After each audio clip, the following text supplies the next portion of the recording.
Namo Myoho Renge Kyo, Namo Myoho Renge Kyo, Namo Myoho Renge Kyo. Hi friends, welcome. Welcome if you're new, welcome if you've been here for years. We have hundreds and hundreds, over 1,000 videos on this channel. So I've been doing this. Started in 95 with the website and grown into YouTube and podcasts and a lot. And my own evolution. I mean, you can go back to some old videos on this channel and you can see where, I started with rhetoric that I've long since left behind. But, you know, it's all part of the experience of learning for all of us. That is the nature of study. We get greater insights. We revise our language. Language is tricky that way. Certainly, that's a main theme of this study resource. This resource with these videos, as well as the podcasts, which are the audio of these videos, available at the Buddha Podcast, and lots of free information on threefoldlotus.com. Yeah. So avail yourself to all this information, the ebooks, the print books, all of that for your practice.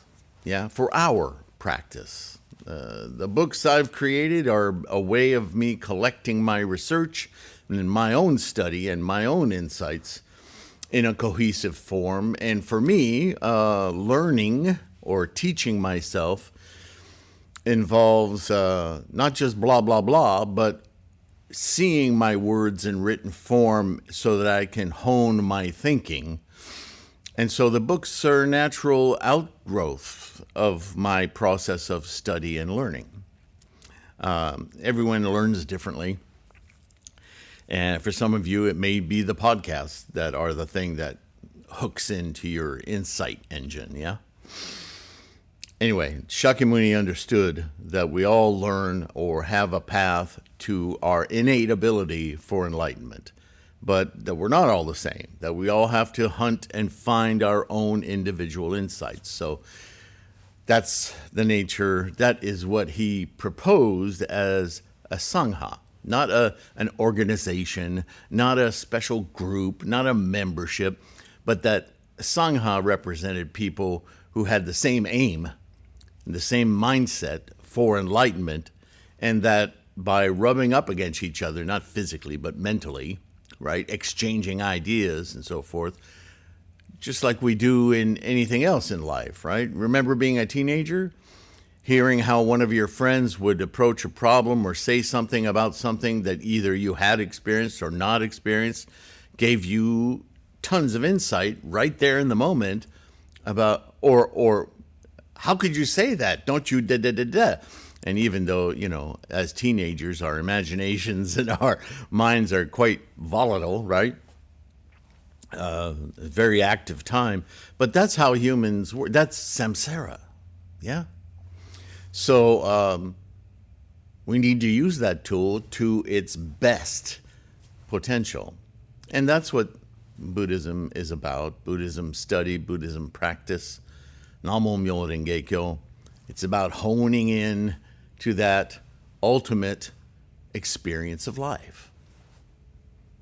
That's it.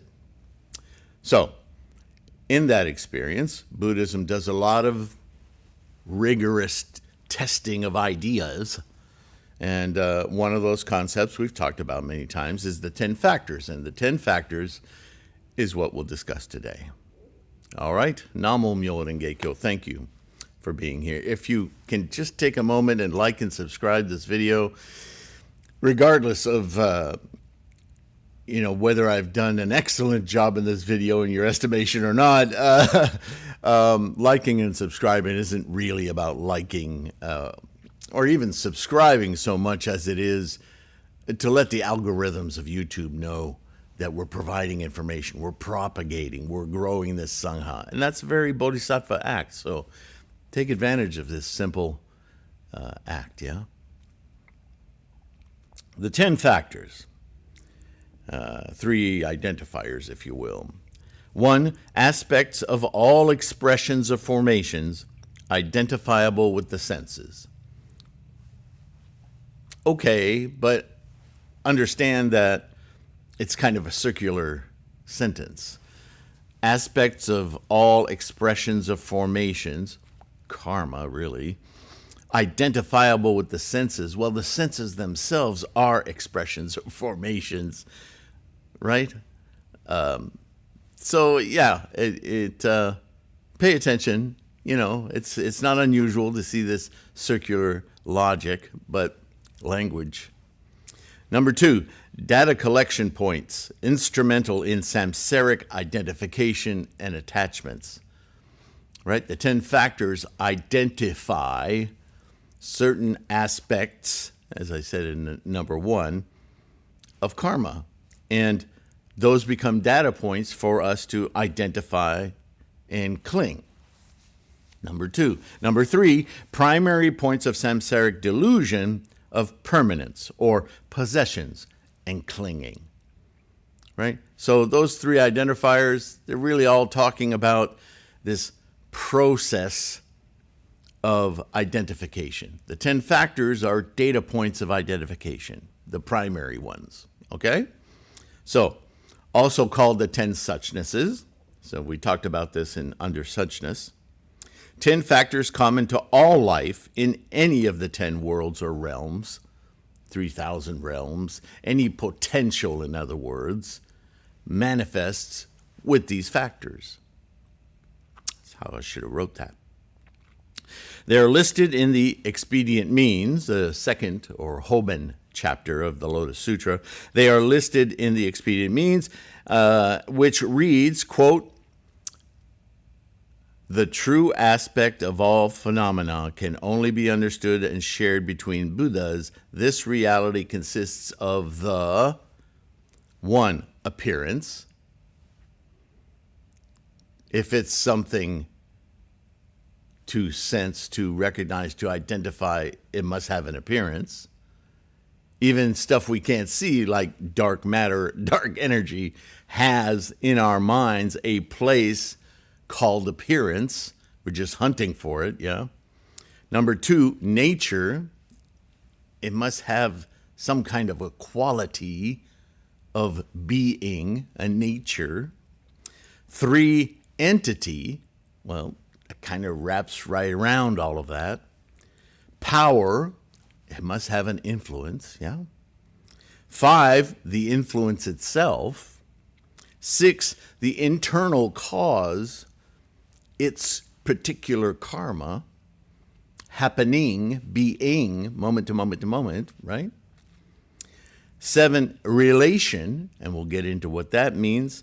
8, latent effect. 9, manifest effect. And 10, their consistency from beginning to end.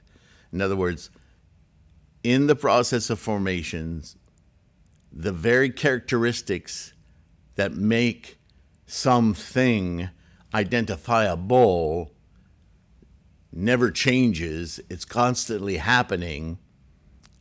Let me restate that. The factors don't change, but the characteristics of the factors are constantly re-manifesting moment to moment to moment, so that a snowball is a snowball until it's completely melted and gone. You still call it a snowball until it's no longer a snowball. It's consistent, right? It freezes, it melts. Those are qualities of that particular thing.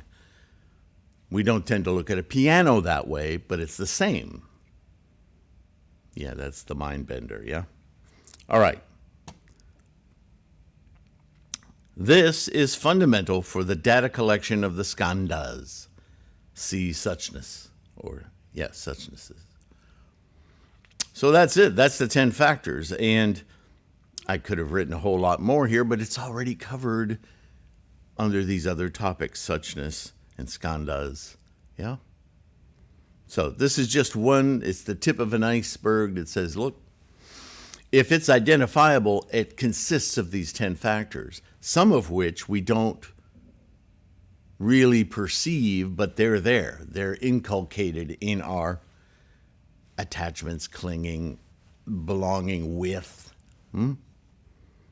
So, The next video will be on the 10 worlds or realms, and that one I might have to make 2 videos. That's a yak one, because we're going to go into each of the worlds or the realms, only because this is a topic of Lotus Sutra Buddhism. Understanding the 10 worlds is part of understanding the 3,000 realms. But I'll caution you ahead of time, and I will when I talk about the 10 worlds or realms, that these aren't like houses or national parks or even rooms, right? We don't go into the world of rapture or the world of hell or the world of... These are such momentary influences. What they indicate is our potential influences. And our tendency in samsara, because we're in the world of attachments and clinging, to be highly influenced by lower realms. Lower in that they're very samsaric and obsessive and clinging. And as we get to higher realms like bodhisattva or even realization, right? Learning, you understand, is very attached to words and information and can drown in rhetoric. Realization, I'm getting what this is leading to. I'm getting the idea here. I'm getting insights. Good. But still attached, right? When you get to bodhisattva, those insights are liberating. They start to define your existence with all things, and you're letting go of possession, of clinging. So better is higher world. That's language, right? Accepted convention. It makes sense, yes. Ultimately, Buddha-ness, completely not just released, but free to experience totality without influences, without impingements and borders and parameters. Look at it all. It's all amazing. And I haven't skipped any frames. All right, so we'll get into that in the 10 worlds. Right now, it's just kind of a dissection tool to understand the 10 factors. And please go ahead and refer back to suchnesses or skandhas for a little bit more of a in-depth dive into those factors, yeah?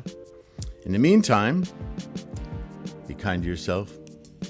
Keep your health strong so you can keep your practice strong. Take care. I'll see you in the next one. Bye for now.